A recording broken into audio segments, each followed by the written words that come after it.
तो सभी का बहुत बहुत स्वागत। मिरेकल्स ऑफ मदरहुड किताब, लेखक डॉक्टर उषा उकंडे मैम जो हमारे साथ ही हैं। तो ये सत्र अब ऑलमोस्ट कंप्लीशन की ओर पहुंच रहा है। तो आज जो है हम ध्यान से शुरू करते हैं। और ध्यान के बाद आज हमारा बड़ा स्पेशल टॉपिक है कि गर्भावस्था में होने वाले योग व प्राणायाम व ध्यान का महत्व।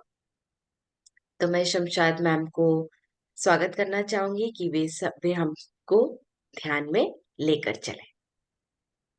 आइए मैम। सभी को नमस्कार, गुड मॉर्निंग। तो चलिए फ्रेंड्स, हम सब लोग मेडिटेशन करते हैं। आ जाए सब लोग एक आरामदायक सुखासन की स्थिति में। पानी वगैरह पी सकते हैं, चश्मे वगैरह उतार दीजिए और अपनी हथेलियों को क्रॉस कर लीजिए और अपनी आंखें बंद कर लीजिए और अपनी आती श्वास और जाती श्वास पे ध्यान दीजिए।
Last 1 minute.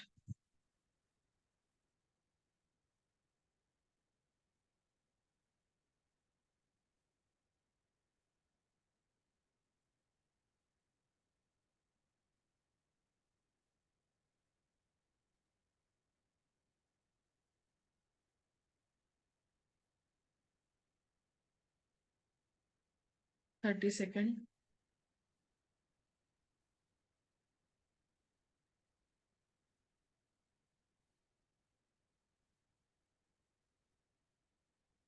धीरे धीरे अपनी फिजिकल बॉडी में वापस आते जाएं.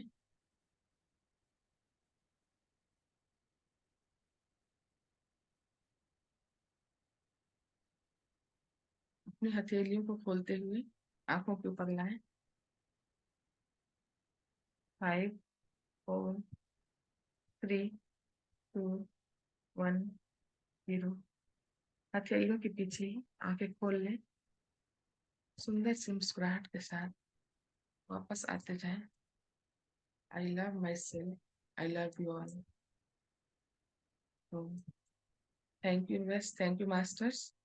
आप सभी का बहुत बहुत धन्यवाद इस ध्यान सत्र में शामिल होने के लिए. और टू शेफाली जी.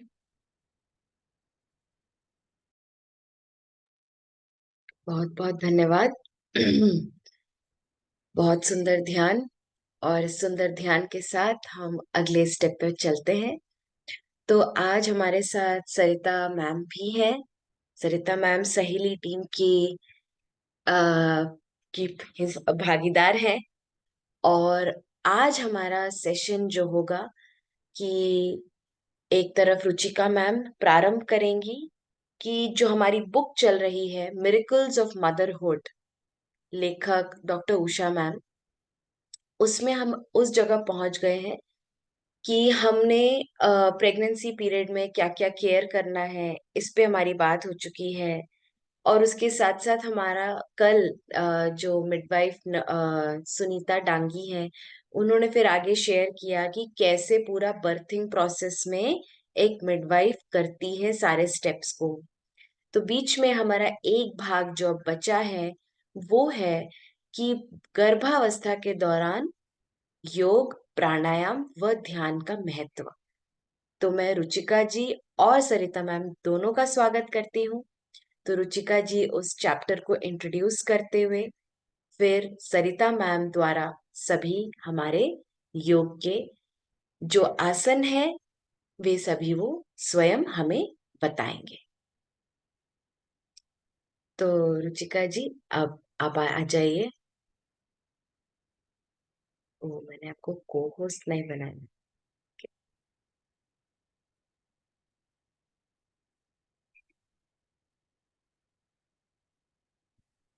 ओके, आपको होस्ट बन चुके हैं।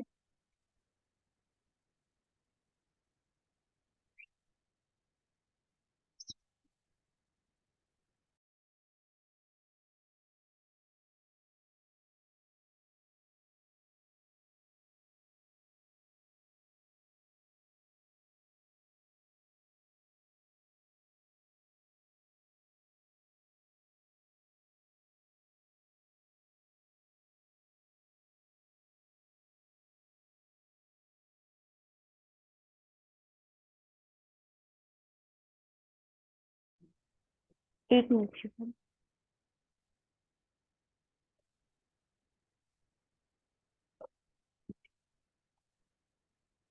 तो सबसे पहले थैंक यू शिफाली। तो हम शुरू करते हैं आज का सेशन। साथ ही सबको नमस्कार। तो बहुत सुंदर इस बुक को हम लेके चल रहे हैं बहुत सुंदर तरीके से। जैसा कि कल मैम ने शेयर किया कि किस तरीके से जब वो किसी मदर या प्रेग्नेंट लेडी को गाइड करती हूँ तो बहुत सारे पोजेस उन्होंने करके दिखाए जो हेल्पफुल होते हैं डिलीवरी के टाइम पे। तो आज थोड़ा सा हम योगा और प्राणायाम के बारे में और डिटेल में बात करेंगे कि और भी कौन से पोजेस होते हैं, पोस्चर्स होते हैं जो हेल्प करते हैं मदर को उस टाइम के लिए प्रिपेयर होने के लिए। चाहे वो उनका पूरा प्रेगनेंसी का पीरियड स्टार्टिंग से लेके हो, चाहे वो टाइम हो प्रसव पीड़ा का, लेबर का टाइम हो, चाहे प्रेगनेंसी के टाइम पे बेबी के निकलने का टाइम हो, किस तरीके से मसल्स में जो स्ट्रेच होता है वो प्रॉपरली बिना किसी प्रॉब्लम के नेचुरल वे से पॉसिबल हो सके, उसके लिए कैसे बॉडी को प्रिपेयर किया जाए।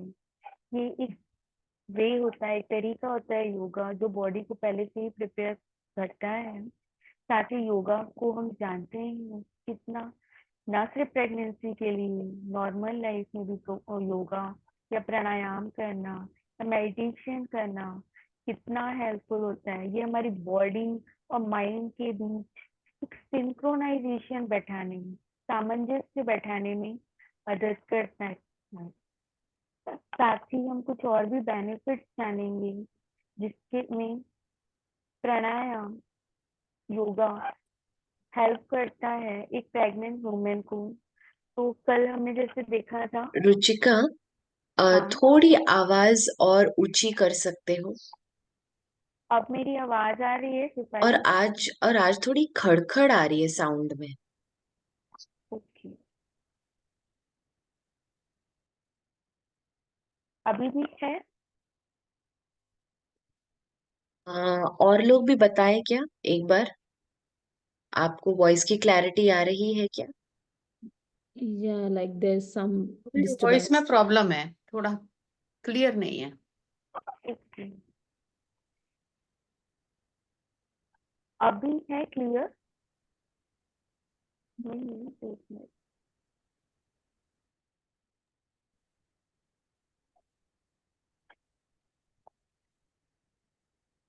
अभी आ पा रही है आवाज? बेटर। अब ठीक है पहले से? अभी भी बहुत नहीं बहुत खड़खड़ आ रही है। है? अभी भी है? एक मिनट।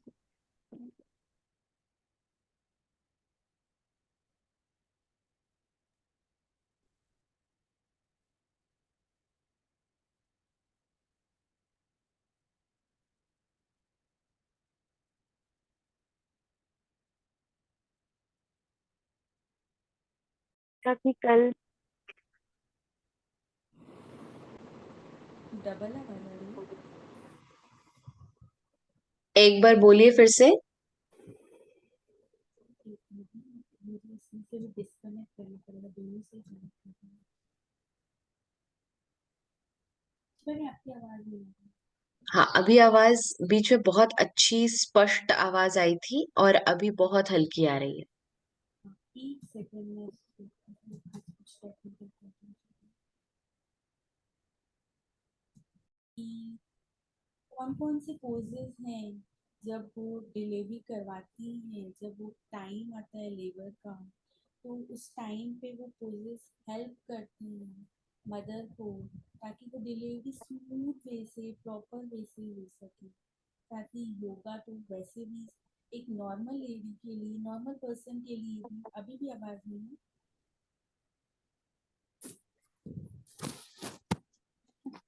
पता नहीं क्या, अभी भी आ रही? पक्का? चलो, तो आज पता नहीं क्या प्रॉब्लम है, तो ठीक है, सॉरी फॉर वो इनकन्वीनियंस। तो ईयरपीस आगे को बढ़ते हैं। ईयरपीस को मु- आज हम जानेंगे कि और भी कौन कौन से बेनिफिट्स होते हैं जो अब आ रही है आवाज? योगा और प्रेगनेंसी के टाइम पे किस तरीके से योगा, प्राणायाम, मेडिटेशन हेल्पफुल होता है उस प्रक्रिया को सहज रूप से आगे बढ़ने में। साथ ही उस लेडी को ना सिर्फ फिजिकली, मेंटली, इमोशनली हर तरीके से एक तैयार करने का तरीका होता है। इस सब चीज़ों से, चाहे वो थोड़ा योगा करते हैं, मेडिटेशन करते हैं या फिर ब्रीथिंग एक्सरसाइज करते हैं, जो आगे चल के उनको हेल्प करता है ताकि उनकी डिलीवरी प्रॉपर वे से हो सके। तो कुछ पोजेस, कुछ पोस्चर्स मैम ने शेयर किए थे कल हमारे साथ। आगे हम और भी जानेंगे जैसा कि हम जानते हैं कि जब लेडी प्रेग्नेंट होती है तो उनको क्या होती है, कभी कभी क्रैम्पिंग की प्रॉब्लम होगी, या एडेमस, थोड़ा सा पैरों में सूजन आ जाना, या कहीं पे क्या कहते हैं, क्रैम्पिंग हो जाना। तो अगर वो लेडी रेगुलर वे से योगा या एक्सरसाइज कर रही हैं तो वो चीजें एक नॉर्मल नेचुरल वे से अपने आप उनको रिलीफ मिल जाता है। बाहर से कोई अलग से मेडिकेशन करने की जरूरत नहीं होती है। साथ ही कल मैम ने बताया था कि जैसे कैट एंड कैमल पोज कैसे हेल्प करता है, अगर बेबी वर्टिकली नहीं हो कि अगर वो हॉरिजॉन्टली हो गया है, तो अगर मदर डेली मतलब उस टाइम पे कर रही है कैट एंड कैमल पोज का एक्सरसाइज, तो वो बेबी अपने आप ही एक प्रॉपर पोजीशन में आ जाता है जिससे वो बाहर निकल सके। साथ ही अगर उनको बैकएक की प्रॉब्लम है, उस टाइम उसको भी रिलीफ करने में ये आसन जो होता है बहुत हेल्पफुल होता है। साथ ही अगर थोड़ा बहुत उनको भूख की दिक्कत होती है तो कुछ मसाज होती हैं, कुछ स्ट्रेंथनिंग एक्सरसाइज होती हैं। इसके साथ जैसे अगर मदर, हमने जाना था कि कैसे अगर मदर स्ट्रेस में है या एंजाइटी में है तो इस कुछ ऐसे हार्मोन्स क्रिएट होते हैं बॉडी में जो सही नहीं होते हैं, जो ऑक्सीटोसिन के प्रोडक्शन को रोक देते हैं। तो उस टाइम पे माइंड को रिलैक्स करने के लिए, काम डाउन करने के लिए भी कुछ मेडिटेशन या योगा के पोस्चर्स होते हैं, वो हेल्प करते हैं। या जो जो यॉगिक ब्रीथिंग होती है, डीप ब्रीथिंग भी हेल्प करती है उनको अपने माइंड को काम करने में। साथ ही कुछ अगर कुछ कॉम्प्लिकेशंस होती हैं बर्थिंग के टाइम पे, जैसे बेबी को निकलना रहता है तो थोड़ा सा खिंचाव होता है पेल्विस में, तो उस खिंचाव में कैसे बॉडी फ्लेक्सिबल हो सके। अगर वो रेगुलर वे से योगा करती आ रही हैं तो बॉडी उसका पहले से ही प्रिपेयर हो जाती है, पहले से ही उसमें फ्लेक्सिबिलिटी आ जाती है, तो उस टाइम पे उनको ज्यादा प्रॉब्लम नहीं होती है। साथ ही जो ब्रीथिंग एक्सरसाइज करवाई जाती है वो एक तो पेल्विस में हो रहे जो टेंशन को है उसको बहुत इजी वे से क्या कर लेती, हील कर लेती है।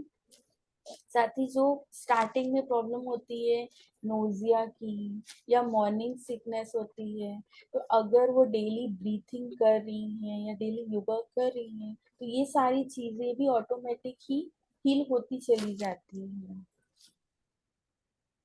अब यहाँ पे कुछ ब्रीथिंग एक्सरसाइज दी हुई है जो एक मदर को अपनी प्रेगनेंसी पीरियड में जरूर करनी चाहिए, जैसे कि उज्जाई या फिर अनुलोम विलोम बहुत हेल्पफुल होता है इस टाइम पे। यौगिक ब्रीथिंग जिसको डीप ब्रीथिंग भी कहते हैं, या भ्रामरी प्राणायाम जो कि अभी मैम हमें और अच्छे से डिटेल में करके बताएंगी। साथ ही मेडिटेशन, हालांकि मेडिटेशन के बहुत सारे तरीके होते हैं लेकिन जो हम लोग कर रहे हैं वो बहुत ही सरल है, जिसे बहुत इजी वे से किया जा सकता है, जिसमें ज़्यादा कुछ करने की ज़रूरत नहीं है।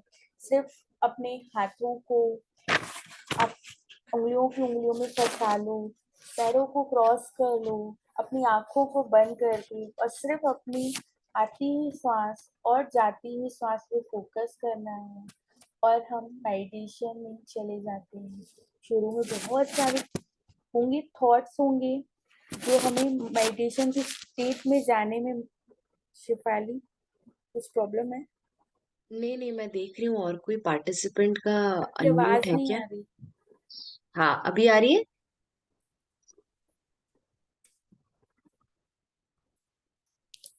आप कंटिन्यू साथ ही कीजिए। कुछ ऐसे क्या कहते हैं थॉट्स होंगे जब हम मेडिटेशन करना स्टार्ट करते हैं, उस टाइम पे शुरू में इतने सारे थॉट्स होते हैं, ऐसा लगता है हमने मेडिटेशन किया ही नहीं, सिर्फ बस विचारों में ही घूमते चले गए।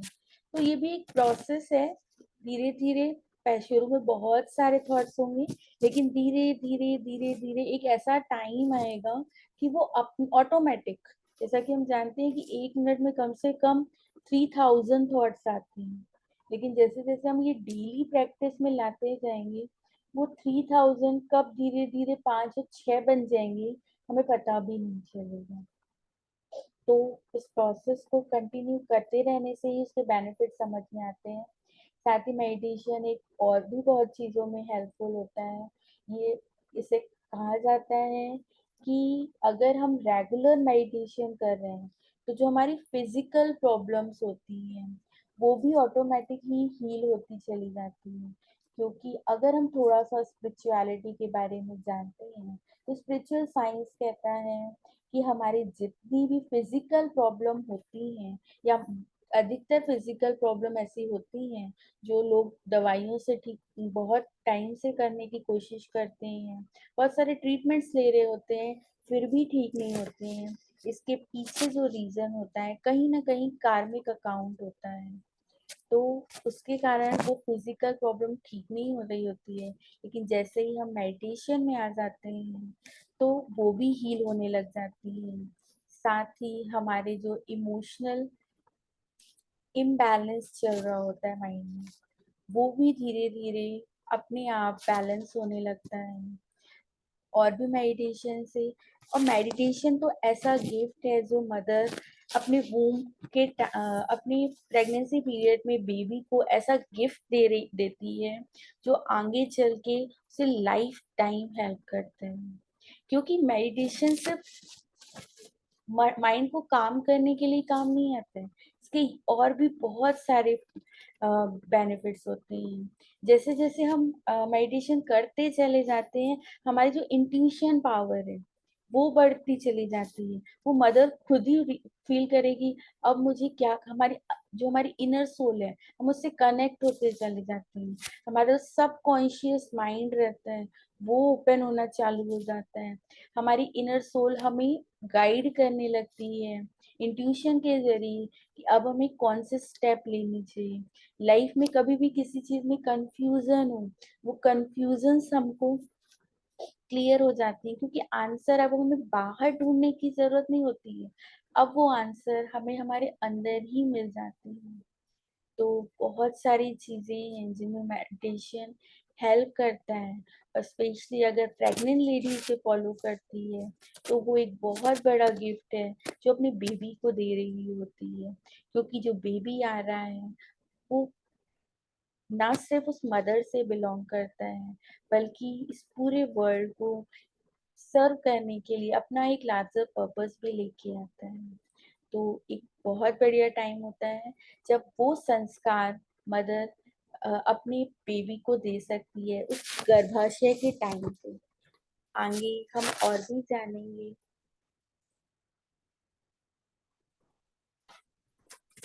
Enjoy your pregnancy experiences. अब हमने देखा अभी तक कि इस पूरी जो गर्भाशय की प्रक्रिया होती है उसमें मदर के शरीर, न सिर्फ मदर के शरीर में भौतिक रूप से बल्कि मानसिक रूप से बहुत सारे इमोशनल चेंजेस चल रहे होते हैं, बहुत सारे साइकोलॉजिकल चेंजेस हो रहे होते हैं मानसिक रूप से। तो उन सब को डील करते हुए कुछ ऐसे एक्सपीरियंस होते हैं जो मदर को बहुत अच्छा भी फील करवाते हैं। जब वो बेबी का फर्स्ट किक जब वो मदर फील करती है तो वो एक अलग ही फीलिंग होती है मदर के लिए। वो जब वो अपने बेबी की हार्ट बीट सुनती है, वो कुछ एक्सपीरियंसेस ऐसे होते हैं जो फर्स्ट टाइम मदर एक्सपीरियंस करती है, तो वो एक वाव फीलिंग जो आती है वो उसके अंदर आती है। थोड़ा सा हम जानेंगे कि इन किक जब बेबी के अंदर किक स्टार्ट होते हैं तो इन किक्स का क्या क्या मतलब होता है। जैसे पहला बताया गया, kick signify normal development and health of baby. अगर बेबी क्या कर रहा है, किक कर रहा है, इसका मतलब ये होता है कि वो बेबी पूरी तरीके से वो डेवलप हो रहा है। और ये मोस्टली जो फर्स्ट किक स्टार्ट होता है वो होता है 16 to 18 week approx. 16 to 18 week मतलब हुआ आई थिंक फिफ्थ मंथ से। तो फिफ्थ मंथ से बेबी क्या करता है, किक करना स्टार्ट करता है। और किक करना स्टार्ट कर रहा है मतलब बेबी का जो डेवलपमेंट हो रहा है वो हेल्दी वे से हो रहा है। ये एक सिम्टम भी होता है बेबी के हेल्दी वे से डेवलपमेंट का। साथ ही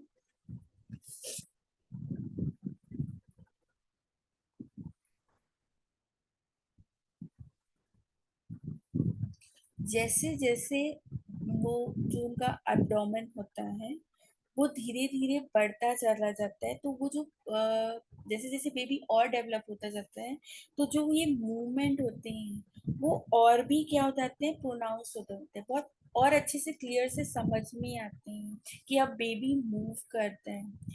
अब जो ये बेबी की किक होती है, the baby is likely to respond the external stimuli. अब क्या होता है, जब बेबी क्या करते हैं धीरे धीरे रिस्पॉन्ड करना भी शुरू करते हैं। कैसे करते हैं, अपने किक के थ्रू। अभी वो बोल तो नहीं सकता, तो वो अपनी मदर को रिस्पॉन्स देता है जब उसे कोई चीजें अच्छी लगती हैं या कोई चीजें नहीं अच्छी लगती हैं या कहीं लाउडर साउंड हो रही होती है, तो अब क्या करते हैं धीरे धीरे अपने किक के जरिए वो क्या करता है, रिस्पॉन्ड करना शुरू करता है।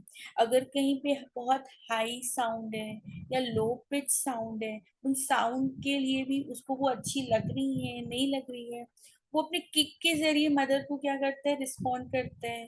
तो मदर समझती है कि अब मुझे क्या है, धीरे धीरे वो समझना सीखती है। साथ ही जो मदर खाना खा रही है, अब वो उसका टेस्ट भी बेबी को पसंद आ रहा है कि नहीं आ रहा है, वो भी वो अपने किक्स के थ्रू इंडिकेट करता है। जो उसके अंदर मूवमेंट चलती है, धीरे धीरे मदर को समझ में आने लगता है कि कौन सी चीजें बेबी को अच्छी लग रही हैं। तो ये सारे एक्सपीरियंस होते हैं जो मदर इंजॉय करती है उस पूरे पीरियड में, इतने सारे फिजिकल और इमोशनल प्रॉब्लम्स के चलते हुए भी। साथ ही ऐसा बोला गया है कि प्रोफेसर पीटर स्टोन के द्वारा कि अगर बेबी, हाँ थर्ड है, the babies kick increases when lying on the side. अगर मदर क्या होती है, स्ट्रेट बैक के थ्रू सो रही होती है, तो उस टाइम पे जो बेबी की किक होती है वो क्या हो जाती है, कम हो जाती है। और कुछ ऑक्सीजन की सप्लाई की प्रॉब्लम होती है। लेकिन जब मदर क्या होती है, साइड के थ्रू सोती है, चाहे वो लेफ्ट हो चाहे राइट साइड हो, उस टाइम पे किक क्या होती है मदर की, क्योंकि वो बेबी प्रॉपर वे से मूव कर पाता है, तो उस टाइम पे उसकी बेबी की जो किक होती है वो इंक्रीज हो जाती है। और धीरे धीरे धीरे धीरे जो डॉक्टर्स होती हैं वो बोलते हैं आप बेबी की किक को ना क्या करो, काउंट करो कि कितने दिन में, मतलब 10 आवर में उसने कितने बार, कम से कम 10 to 5 टाइम्स, एक नॉर्मल होता है कि उसे पता चले कि डेवलपमेंट प्रॉपर वे से हो रहा है कि नहीं। क्योंकि अगर बेबी की किक कम हो रही है तो मे बी उसके पीछे कुछ अंदर हो रही प्रॉब्लम भी होती है, जैसा कि आगे नेक्स्ट टॉपिक में बताया गया है कि reduce kicks might indicate the babies distress. यानी कि अगर बेबी की किक कम हो जा रही है तो हो सकता है अंदर कोई प्रॉब्लम हो रही है। अभी कौन कौन सी प्रॉब्लम है, तो फर्स्ट प्रॉब्लम मैम बता रही है कि प्लेसेंटल डिटैचमेंट। यानी कि हमें जाना प्लेसेंटा क्या होता है, मदर और बेबी के बीच में ऑक्सीजन की सप्लाई करता है या न्यूट्रिशन की सप्लाई करता है। अभी प्लेसेंटा का किसी रीजन से अगर डिटैचमेंट हो गया है तो वहां पे क्या होता है, बेबी का ना ब्लड का फ्लो रुक जाता है बेबी में। अब ब्लड का फ्लो और नहीं हो पाता है, जिससे ऑक्सीजन नहीं पहुंच पाती है, ऑक्सीजन और ब्लड का फ्लो जब रुक जाता है तो ये बेबी के डेवलपमेंट को क्या करते हैं, इम्पैक्ट करते हैं। तो ये कुछ बेबी की किक भी होती है जो हेल्प करती है इन प्रॉब्लम्स को समझने में कि अंदर क्या प्रॉब्लम चल रही है। दूसरा है premature rupture of amniotic sac. Amniotic sac क्या होती है, जो एक झिल्ली टाइप रहती है जिसके अंदर फ्लूइड रहता है, जिसके अंदर बेबी क्या होता है, डेवलप हो रहा होता है। अगर वो किसी तरीके से टूट गई, थोड़ा सा उसके अंदर कुछ ब्रेकेज आ गए, तो बेबी क्या होता है, प्रॉपर वे से डेवलप नहीं हो पाता है, क्योंकि उसके पास अब ऑक्सीजन नहीं पहुंचती है प्रॉपर। तो उस कंडीशन में भी बेबीज की किक जो होती है वो कम हो जाती है। तीसरा है फेटल हाइपोक्सिया, सॉरी इसमें स्पेलिंग मिस्टेक है। अब फेटल हाइपोक्सिया क्या होता है? फेटल हाइपोक्सिया का मतलब होता है जो बर्ड वो क्या कहते हैं अम्बिलिकल कॉर्ड जो कनेक्ट रहती है, अगर वो कहीं पे क्या हो गई है, ट्विस्ट हो गई है, और यदि उसमें कोई प्रॉब्लम आ जाती है तो बेबी की जो हार्ट बीट है वो धीरे धीरे क्या हो जाती है, कम होने लगती है, क्योंकि उसके पास प्रॉपर ऑक्सीजन नहीं पहुंच पा रही है, और बेबी का मूवमेंट क्या हो जाता है, कम हो जाता है। तो इस कंडीशन में भी बेबी की किक्स क्या होती हैं, कम होती जाती हैं। इसलिए डॉक्टर मदर को बोलते हैं कि आप इस चीज को ऑब्जर्व करते रहिए कि वो बेबी प्रॉपर वे से किक कर रहा है कि नहीं, कितनी टाइम किक कर रहा है, और अगर कम हो रही है तो वो भी आपको अपने डॉक्टर को ज़रूर बताना है, ताकि पता चले अगर कोई प्रॉब्लम हो रही हो तो उसको इजीली रिकॉग्नाइज किया जा सके। साथ ही मैम हमें कुछ गाइडलाइंस दे रही हैं कि फर्स्ट ट्राइमेस्टर, सेकंड जो 3 ट्राइमेस्टर होते हैं उसमें कौन कौन सी चीज़ें हैं, कौन कौन से स्टेप्स हैं जो मदर को लेने चाहिए। तो मैम बता रही हैं कि जो फर्स्ट और सेकंड ट्राइमेस्टर होता है उसमें जब भी मदर जा रही है डॉक्टर की क्लिनिक में, तो अगर कोशिश करे हर टाइम वो अपने पार्टनर को ज़रूर लेके जाए, ताकि उन्हें सब कुछ पता रहे। अगर आगे चल के कोई भी प्रॉब्लम हो रही है तो उनको सारी डिटेल्स उनके पास होनी चाहिए। उनकी जितनी भी विजिट्स हो, अगर उनके पार्टनर नहीं जा रहे हैं तो फैमिली से और भी कोई मेंबर हो वो ज़रूर जाना चाहिए। साथ ही जो भी उनके अंदर चीज़ें चल रही हैं प्रेगनेंसी के टाइम पे, वो अपनी डॉक्टर से उसको डिस्कस जरूर करें, ताकि उन्हें पता चल सके कि वो नॉर्मल है या कुछ कॉम्प्लिकेशन की चीज़ें हैं। आगे मैम बता रही हैं कि कुछ पॉइंट है जो उनके कंपेनियन को भी ध्यान करने, जो उनके साथ में जा रहे हैं। कि पहला पॉइंट मैम बता रही हैं कि कोशिश करें कि जो घर का माहौल हो वो स्ट्रेसफुल ना हो, वो उनकी रिस्पॉन्सिबिलिटी है, ताकि वो मेंटली काम रह सके। साथ ही उनको कुछ वीडियोस दिखाए जाएं, कुछ मॉडल्स दिखाए जाएं कि ये पूरी कैसे प्रोसेस होती है, ताकि वो मेंटली उस तरीके से प्रिपेयर हो सके। उनके फेटल डेवलपमेंट को भी दिखाया जाए।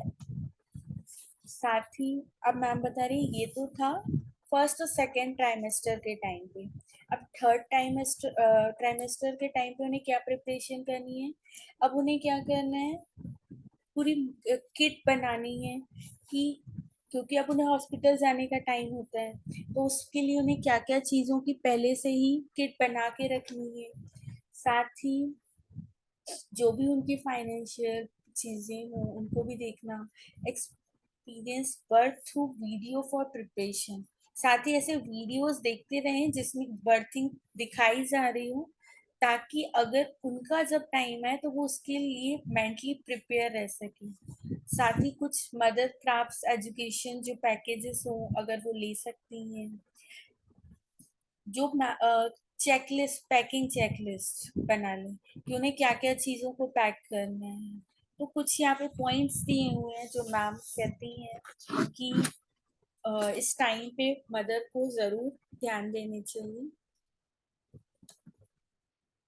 अब आती है डाइट, जिसके बारे में वैसे तो शिफाली मैम डिटेल से और भी बताएंगी, लेकिन कुछ कुछ मैम ने यहाँ पे पॉइंट्स मेंशन किए हैं कि फर्स्ट ट्राइमेस्टर के टाइम पे उस लेडी को क्या क्या चीज़ें हैं जो अपनी डाइट में इंक्लूड करनी चाहिए। जैसे कि मैम बता रही है रिच इन फॉलेट, उसके लिए बीन्स, स्पिनच, पालक, कीवी, ऑरेंज, गुआवा, मैंगो, ये सारी चीज़ें अगर इंक्लूड करें तो अच्छा रहता है डेवलपमेंट के लिए। साथ ही विटामिन B6, उसके लिए ड्राई फ्रूट, बनानास लेना, और आयरन रिच डाइट ली, फाइबर रिच डाइट, अगर कॉन्स्टिपेशन की प्रॉब्लम है तो वो नॉर्मली हील्स हो सके। साथ ही जो फ्लूइड है वो कम से कम 2-3 लीटर, हालांकि इसके बारे में काफ़ी चीज़ें शिफाली मैम हमारे साथ शेयर करती रहती हैं, तो कि इतना भी वाटर नहीं लेना चाहिए कि हमारी जठर अग्नि इम्पैक्ट हो, जो कि मैम ने कुछ टाइम पहले शेयर भी किया था। साथ ही कोकोनट वाटर, जूसेस, ये सब भी लेते रहना चाहिए। आगे मैम बता रही है सेकेंड ट्राइमेस्टर के टाइम पे कैल्शियम और विटामिन डी लेना चाहिए। Omega 3, vitamin A rich food, vitamin C rich food. साथ ही अगर हम थर्ड ट्राइमेस्टर के टाइम पे ये सारी चीज़ें, विटामिन के, कुछ एनर्जी बूस्टर फूड्स, ये तो था डाइट, जिसके बारे में और डिटेल में हमारी शिफाली मैम बीच में शेयर जरूर करेंगी। अब हम आगे की तरफ पढ़ते हैं, जिसमें मैम ने बताया है कि कौन से प्राणायाम एक प्रेग्नेंट वुमेन को फर्स्ट ट्राइमेस्टर के टाइम पे करनी चाहिए, कौन से सेकंड और कौन से थर्ड। तो मैं सरिता मैम को इनवाइट करूंगी। साथ ही शिफाली मैं इसको ऑन हूँ, क्योंकि इसमें मैंने सारे semester wise, sorry trimester wise ना शेयर कर दी हैं। तो बिल्कुल। Thank you. आज के लिए इतना ही। आगे जो है हमारी सरिता मैम शेयर करेंगी कि कैसे इस योगा को परफॉर्म किया जाए।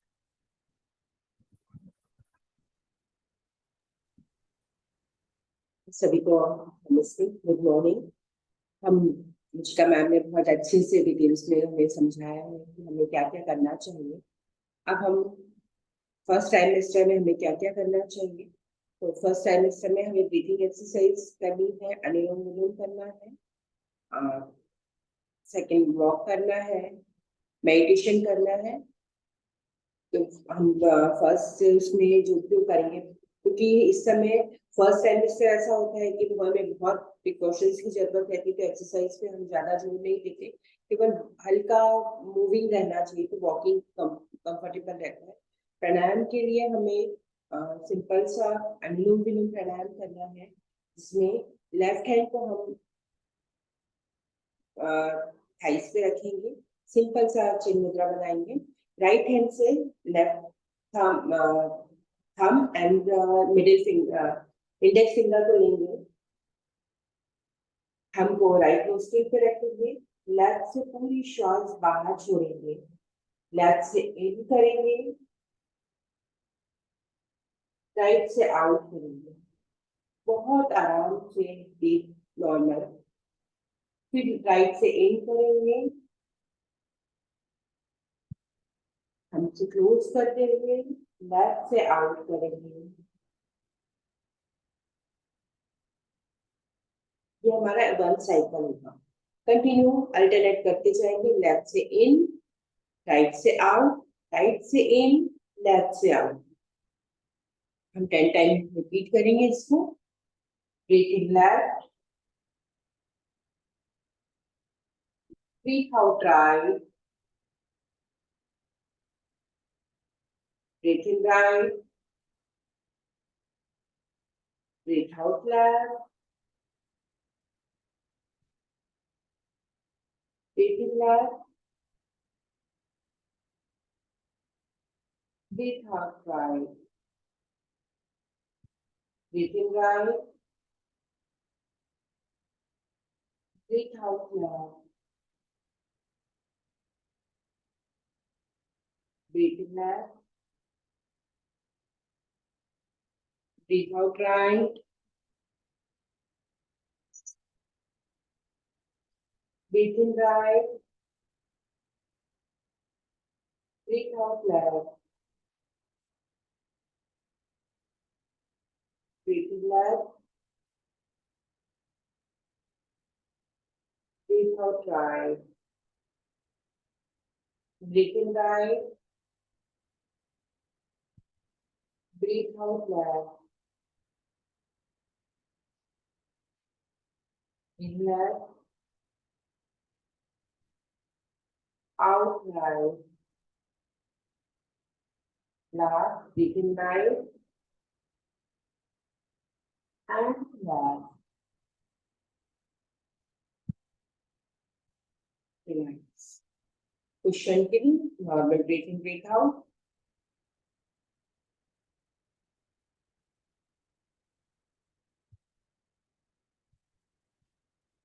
राइट हैंड टमी पे रखेंगे डीप ब्रीथिंग के लिए। राइट हैंड टमी पे, लेफ्ट हैंड चेस्ट पे। पूरी सांस हमें टमी तक लेके जानी है। फील करना है कि टमी बाहर आ रहा है, फिर पूरी सांस टमी से बाहर छोड़नी है। पूरा फील करना है कि टमी धीरे धीरे अंदर जा रहा है। 10 टाइम हम रिपीट करेंगे। ब्रेथ इन, पूरा टमी में सांस भरते हुए breathe out. Breathe in, breathe out. Breathe in, breathe out.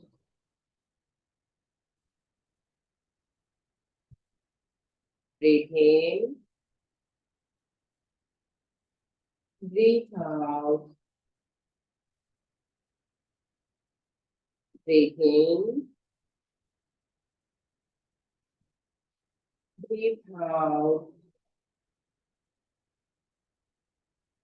Breathe in.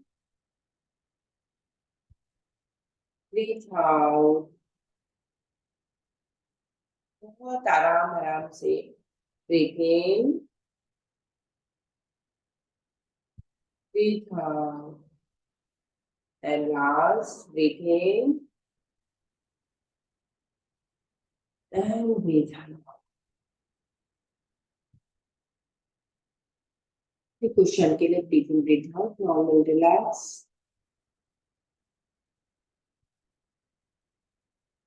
Third pranayama जो रहेगा वो भ्रामरी प्राणायाम रहेगा।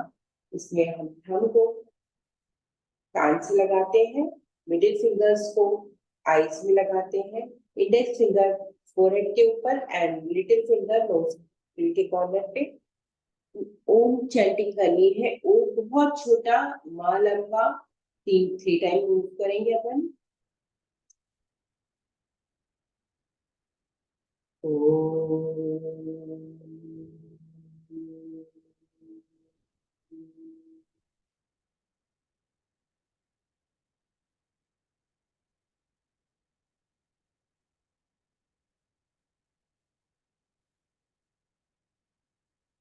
Breathe in.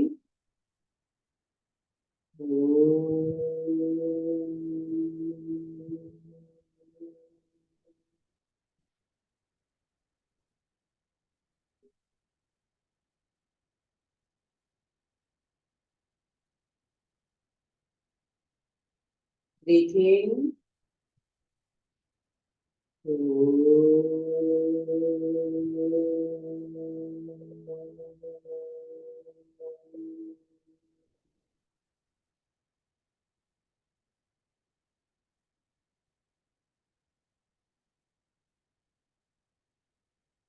वाइब्रेशंस को फील करें। ओम की झंकार से, मकार के उच्चारण से हमारे शरीर में जो वाइब्रेशंस फील हो रही हैं उसे महसूस करें। भ्रामरी प्राणायाम हमारे बेबी के लिए, जो गर्भ में बेबी है उसकी इनर पावर के लिए, ब्रेन डेवलपमेंट के लिए बहुत लाभकारी रहता है। ये हम कर सकते हैं। फिर इसके बाद हम वार्मिंग एक्सरसाइज करते हैं। नेक रोटेशन रहेगा। नेक रोटेशन में first up and down and down, बहुत स्लो स्लो कंफर्टेबली हम 3 टाइम करेंगे।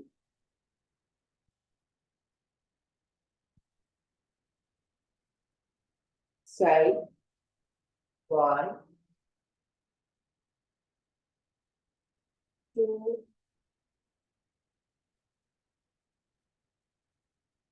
3, इसी में साइड लेके जाएंगे नेक को। 1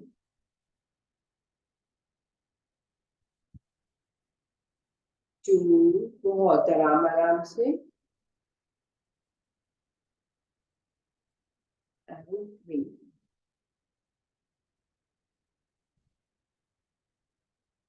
हमें लेट जाना है, टेबल एक्सरसाइज करेंगे। केवल इसमें हमें कमर को उठाना है और स्क्वीज करना है लोअर पार्ट को बहुत हल्के से। आप देख पा रहे हैं शिफाली? इस पोजीशन में हमें लेटना है, हाथ साइड में रहेगा, केवल कमर को उठाएंगे और होल्ड करेंगे पोजीशन को। 2 3 4 5 6 7 8 9 10 डाउन। बहुत आराम से नीचे लेकर आना है, फिर एक बार लेकर आने 3 टाइम रिपीट करेंगे। Up 2 3 4 5 6 7 8 9 10 down. एक बार फिर से अप 2 3 4 5 6 7 8 9 10 डाउन। रिलैक्स करेंगे, ब्रीथिंग विथ आउट, रिलैक्स। ये हमारी फिंगर एक्सरसाइज है। इसके बाद हम खड़े हो जाएंगे। ये हमारे फर्स्ट ट्राइमेस्टर की जो दिनचर्या है वो हम ताड़ासन करेंगे। दोनों हाथों को पैर को बिल्कुल रिलैक्स कर स्ट्रेट रखें, दोनों हाथों को ऊपर लेकर आएंगे, स्ट्रेच, लॉक करेंगे, अप एंड होल्ड। बहुत बैलेंस बना के बॉडी को डिस्टर्ब, बिल्कुल बैलेंस के साथ हमें ऊपर जाना है। तो स्ट्रेच करना है पूरी बॉडी को। Hold 2 3 4 5 6 7 8 9 10 down. 3 टाइम रिपीट करेंगे। Up 2 3 4 5 6 7 8 9 10 down. लास्ट बिल्कुल रिलैक्स ब्रीथिंग ब्रीथ आउट के साथ। Breathe in up, hold 2 3 4 5 6 7 8 9 10 and relax. इसमें हमारे हाथों में, हमारे पूरे शरीर में वाइब्रेशंस आते हैं, हमारी पूरी बॉडी स्ट्रेच होती है। उसके बाद हम एक्यूप्रेशर पॉइंट्स होते हैं जो हम आगे डिस्कस करेंगे। एक्यूप्रेशर पॉइंट्स के लिए मेन पॉइंट होता है अपने हाथों के यहाँ पे 3 फिंगर्स को नीचे कॉर्नर, हथेली के कॉर्नर्स को 3 फिंगर्स रख के यहाँ पर जो पॉइंट मिलता है उसको हल्के हल्के हाथ से प्रेस करते हैं वोमिटिंग मोशन के लिए। ठीक, और फिर हम गर्भ संस्कार की मंत्रास की चैंटिंग होती है और हैमस्ट्रिंग की एक्सरसाइज जो हम पैर को, एक लेग को फोल्ड करके एक पैर को यहाँ खींच के इस पैर हाथ से, लेफ्ट हैंड से हम स्ट्रेच करते हैं अंदर की तरफ। तो ये जो पूरी हैमस्ट्रिंग होती है हमारे पैरों की वो खिंच जाती है। तो दोनों पैरों से करेंगे। पहले एक बार लेफ्ट से खींचेंगे एंड फिर एक बार राइट से। 50 टाइम हम रिपीट कर सकते हैं इसको बहुत आराम से। ना ही कोई प्रेशर देना है हमें अपने शरीर में, ना ही हमें कोई स्ट्रेच, बहुत ज्यादा स्ट्रेचिंग करनी है। जितना कंफर्टेबली आप कर सकते हैं, करवा सकते हैं, उतना कंफर्टेबली हमें करवाना है। अब हम सेकेंड ट्राइमेस्टर पे पहुंचते हैं जहां फर्स्ट डिस्पोज करेंगे। सेम एक्सरसाइज जैसे ही है, बट हम अपनी बॉडी को थोड़ा सा और ऊपर उठाते हैं। लेट जाए आराम से, हाथ, दोनों हाथ साइड में रहेंगे और यहाँ से कमर को उठाएंगे। जितना आप कमर को उठा सकते हैं उतना उठाएं। फिर ब्रिज पोज की पोजीशन पे लेकर आए बॉडी को और फिर उस पोजीशन को कुछ सेकंड्स के लिए होल्ड करें।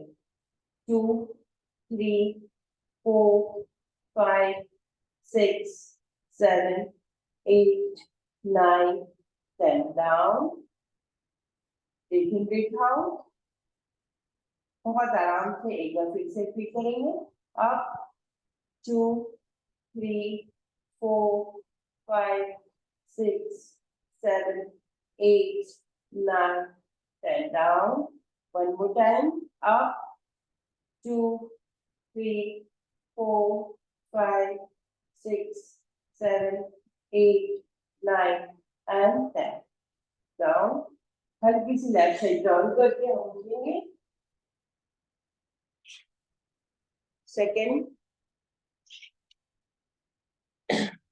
चेयर पोज हम खड़े हो जाएंगे. इस पोजीशन में एक कैट एंड कैमल पोज पहले करेंगे. कैट एंड कैमल पोज, नी पर आएंगे, हाथी को पोजीशन दिए, यहाँ से बैलेंस बना के उठेंगे. वेव्स जैसे आती है, वेव्स को मूव करना है, अपनी बॉडी को, बैकबोन को मूव करना है. बैकबोन ऊपर, हेड नीचे, इन, हेड ऊपर, बैकबोन नीचे. इस पोजीशन मूव्स होगी, बॉडी को मूव करना है. नेक ऊपर, जब सांस लेंगे तो नेक ऊपर जाएगा, सांस छोटे समय, नेक नीचे, बैकबोन ऊपर. कंटिन्यू 10 टाइम करनी है.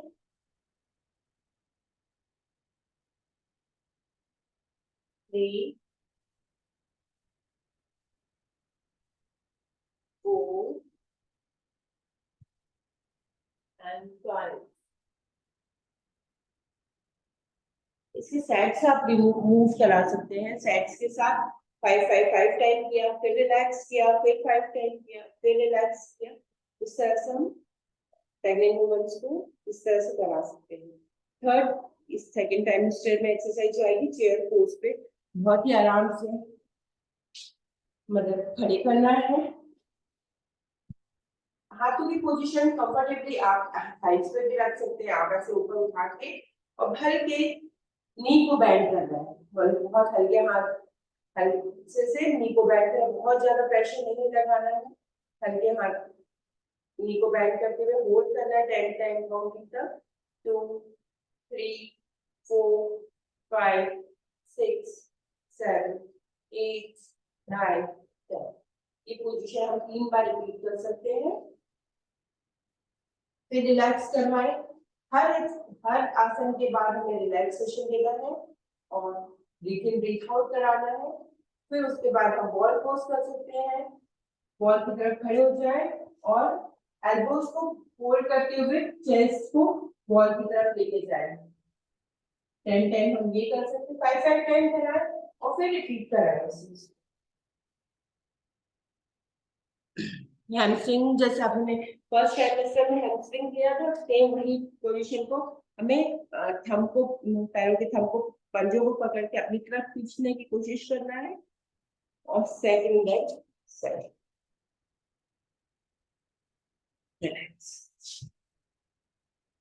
अब ट्विस्टिंग करेंगे. जो कमर वाला पोर्शन है, बहुत हैवी बैक पेन की शिकायत रहती है सेकेंड ट्राइमेस्टर्स में, तो हम हल्का सा बैक को मूव कर सकते हैं. बैठ के राइट हैंड लेफ्ट थाइस पे, लेफ्ट हैंड बैक पे, ताकि पूरा ट्विस्टिंग. ब्रीथ इन ब्रीथ आउट. ब्रीथ इन, वापस आएंगे राइट लेफ्ट थाइस पे, टर्न, ब्रीथ इन ब्रीथ आउट. हर एक पोजीशन को कुछ सेकंड के लिए होल्ड करना है, फिर वापस आना है. 3 हर पोजीशन को मूव करना है.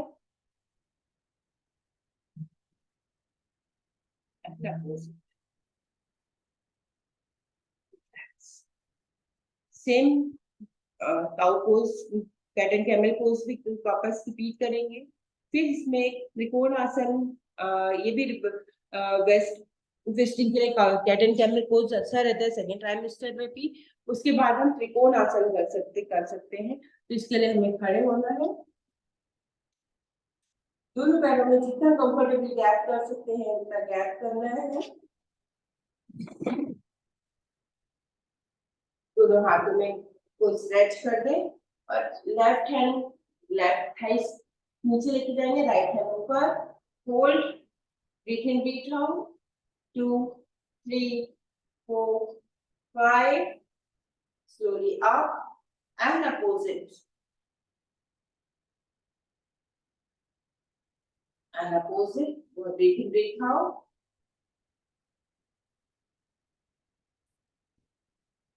Up and opposite. ये भी हम 3 टाइम रिपीट करा सकते हैं.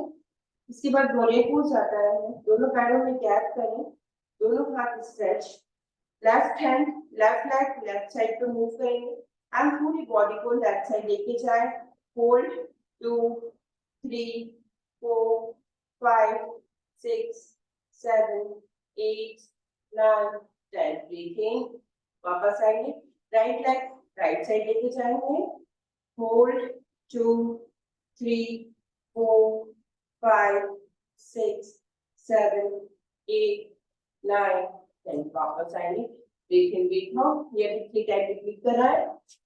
क्रंचेस जैसे सेम वाले पोज का ही क्रंचेस होता है। वीरभद्रासन का राइट लेग सामने लेकर आए और बॉडी को आगे मूव करें, 1 2 3, सेम लेग सेकंड लेग से रिपीट करेंगे, फ्रंट लेकर आए, बॉडी को आगे लेके जाना है, 2 एंड 3, वापस लेकर आएंगे और फिर उसके बाद प्राणायाम और मेडिटेशन सेकंड ट्राइमेस्टर तक और गर्भसंस थर्ड ट्राइमेस्टर में भी चीजों को चीजों को और थोड़ा सा बढ़ा देंगे, but cat and camel pose दोनों से ट्राइमेस्टर में सेम ही रहेंगे। इसके बाद बटरफ्लाई वाली पोजीशन में बॉडी बहुत रीप होती है, तो पेल्विक हमें ओपन करना रहता है, यहाँ इसको थर्ड ट्राइमेस्टर में बटरफ्लाई करनी चाहिए। 100 काउंटिंग की 3 सेट्स हम कर सकते हैं बटरफ्लाई के। ये बटरफ्लाई वाली पोजीशन है एंड पुश करना है हल्के हल्के हाथ से, बहुत हल्के, इतना कंफर्टेबल है, हमें बहुत ज्यादा प्रेशर नहीं लगाना है, हल्के हल्के हाथ से पुश करना है। यहाँ पे गॉडेस एक पोज है, गॉडेस पोज, जिसमें हमें खड़े होके पेल्विक ओपन करने के लिए दोनों पैर को ओपन कर लें, दोनों हाथ से प्राणायाम की मुद्रा में और जाने देना है बॉडी को नीचे। पोजीशन को ब्रीथ इन ब्रीथ आउट करना है, पोजीशन को होल्ड करना है 10 काउंटिंग तक एंड आउट, फिर ब्रीथ इन ब्रीथ आउट, फिर जाए, hold 2 3 4 5 and out.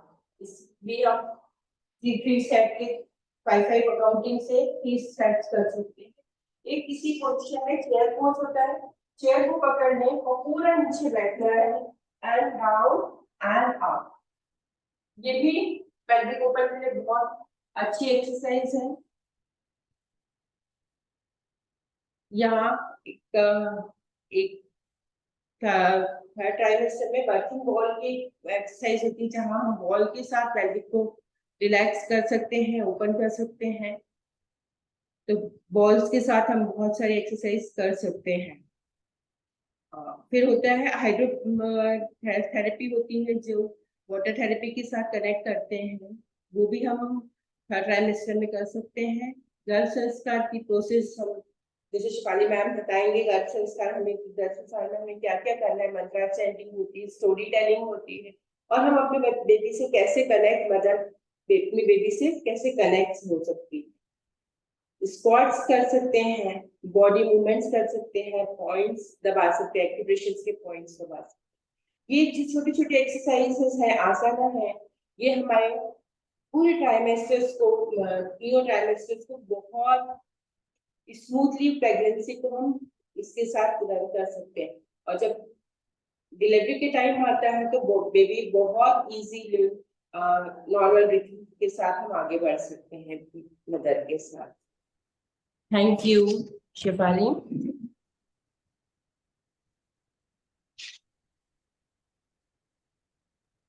Thank you Sarita ma'am. सच्ची में जब हम साथ में योग करते हैं ना, तो एकदम एक्टिव फील करते हैं। तो सोचिए, ये 10-15 मिनट में ही करने से इतना एक्टिव फील हम लोग कर रहे हैं, तो कितना अच्छा लगता है यदि हम रेगुलरली इसको करें। ठीक है। और यहाँ हमने बहुत एक ये चीज सब देखी है कि जब हमने मदर्स के सेशंस लिए हैं, गर्भवती स्त्रियों के सेशंस लिए, तो आज उनकी जब वो डिलीवर करा है बेबी को, तो वो उतना ही एक्टिव बेबी जो है वो भी उतने ही एक्टिव है। तब जितना मदर ने पूरी वो अपनी जर्नी एंजॉय करी है, और आफ्टर डिलीवरी ये आसन ऐसा नहीं है कि हमें केवल डिलीवरी में के समय ही हेल्प करते हैं। आफ्टर प्रेगनेंसी जो हमारे कुछ चैलेंजेस होते हैं बॉडी में, उसके लिए भी हमें हेल्प करती है। और वापस बॉडी को रिफॉर्म करने में भी हमारा आसन बहुत मदद करते हैं, योग बहुत मदद करता है कि हम अपनी बॉडी को वापस रिफॉर्म कैसे कर सकते हैं। तो योग और प्राणायाम और गर्भ संस्कार जो चीजें हैं, वो जो हमारे सनातन धर्म से चली आ रही हैं, तो वो कुछ ना कुछ सोच के आज हमारे इस चीज को लेकर आया गया है कि कहीं ना कहीं मदर को हेल्प करती है। और उषा मैम ने बहुत अच्छे से सब चीजों को ब्रीफली कनेक्ट करके एक साथ उस चीज को बुक में लेकर आई हैं, जो एक हम सबके लिए इतनी मतलब सही में मिरेकल वाली बुक है। इतनी हर चीज को पूरा प्रॉपर कनेक्ट किया है Usha ma'am. Thank you Usha ma'am. Thank you so much. Thank you Sarita ji, आपने बहुत एनर्जी के साथ हमको आज ये सब करवाए, प्राणायाम करवाया, आसन करवाए। मुझे ये कहना है कि हम कुछ लिमिटेड ही आसन करवा, आपने देखा लिमिटेड डाले हैं, सब कुछ नहीं डाला है। खास करके फॉरवर्ड बेंडिंग बिल्कुल नहीं कर सकती हैं गर्भवती महिलाएं। तो इस चीज का ध्यान रखते हुए हमने कुछ आसन ही इंक्लूड किए हैं। और प्राणायाम में भी सबसे जो सही रहते हैं, सबसे अनुलोम विलोम बहुत बढ़िया है, उससे बीपी भी कम होता है। ऐसे ही रखे हैं योगिक ब्रीदिंग यानी डीप ब्रेथ, वो तो उनको सीखना ही है, उसी से सारा काम आगे उनको आसान होता है। तो आज का सेशन बहुत पैक्ड था, लेकिन बहुत अच्छे से बताया गया। मैं वो जो हमारे वो बर्निंग बंडल है वो मैं किसी और दिन करूंगी, बिकॉज वो है एविडेंस बेस्ड, उसके लिए अलग से टाइम निकालेंगे। तो मेरे ख्याल से थैंक यू, रुचिका ने बहुत अच्छे से एक्सप्लेन किया बिगिनिंग में। तो बैक टू यू शेफाली। तो 30 सेकंड लेते हुए आप सभी लोग का जानना चाहूंगी। शमशाद मैम, दीपांशा जी, नम्रता, आज हमारे साथ मुक्ता जी भी जुड़े हैं। 30 सेकंड में आज के सेशन का आपका क्या टेक अवे रहा?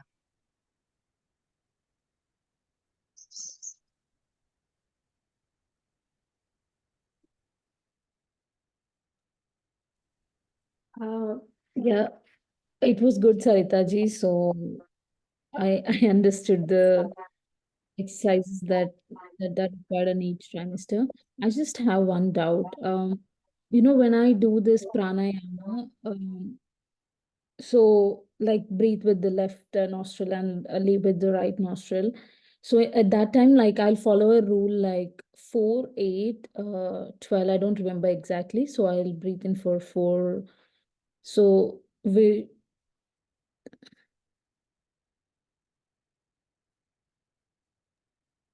जी कंटिन्यू करें हम। Yeah, like whenever I do pranayama, this is how I was doing. Okay, या एक्चुअली नॉर्मल ब्रीथिंग करनी है, ब्रीथ इन ब्रीथ आउट, होल्डिंग नहीं करनी। 4, 8 एंड 12 जो वाला पार्ट आप बोल रहे हैं, वो होल्डिंग वाली पोजीशन है, हमें उनको नहीं करना है। केवल आप normal breathe in and breathe out, breathe in and breathe out, holding time नहीं रखना है हमें। कुछ सेकेंड्स आप ले सकते हैं कि 1 2 3 4 में इन कर रहे हैं, 1 2 3 4 में आउट कर रहे हैं, दैट्स इट। Okay. या Okay. Yeah, got it. Thank you. Thank you. Okay, thank you सभी को। तो अब हम मिलेंगे कल। सो सभी को बहुत बहुत धन्यवाद। थैंक यू, कल मिलेंगे। Thank you. Thank you. Bye.